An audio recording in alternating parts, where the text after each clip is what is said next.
En décembre 1970, quelques jours avant Noël, le gouvernement communiste polonais augmente drastiquement les prix de la viande, du poisson et du lait notamment. Les ouvriers descendent dans la rue et la réponse du régime, c'est l'armée. Plus de 40 morts et des milliers d'arrestations. Tomasz Wolski réalise ce film 50 ans après.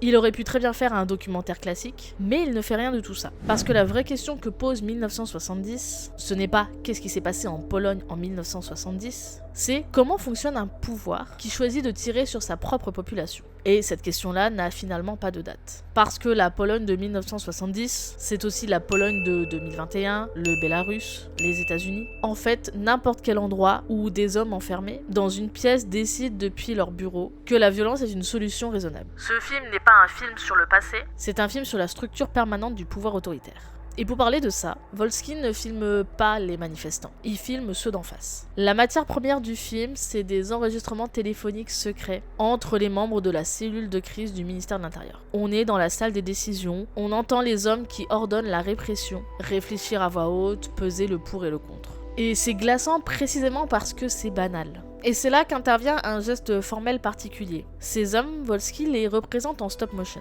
Des petites poupées articulées à l'échelle 1/6, installées dans des décors miniatures fidèles au bureau de l'époque. Les voix réelles des enregistrements sont synchronisées au mouvement de ces petites silhouettes. Et réduire littéralement ces hommes politiques en miniature, ce n'est pas anodin. La marionnette a une longue histoire dans le théâtre politique parce qu'elle désacralise. Elle dit « Regardez ce que ces gens sont vraiment ». Pas des figures historiques monumentales, des hommes de taille réduite, manipulés par des ficelles qu'ils ne voient même pas eux-mêmes. Et en même temps, le stop motion chez Wolski n'est pas caricatural. Les poupées sont réalistes, presque inquiétantes dans leur précision. En face de ces intérieurs étouffants, le réalisateur montre des images d'archives. Les ouvriers dans la rue, les corps en mouvement, la lumière d'hiver sur les docks. Le film construit une dialectique spatiale très simple et très forte à la fois. D'un côté, le dedans, des pièces obscures, des hommes immobiles derrière leur bureau, une caméra qui ne bouge presque pas. Et de l'autre, le dehors. La foule, le froid, le mouvement, la lumière, la colère. L'immobilité du pouvoir contre le mouvement du peuple. Et la caméra elle-même adopte cette logique. Dans les séquences animées, elle observe sans s'approcher, froide et distante, finalement comme les hommes qu'elle cadre.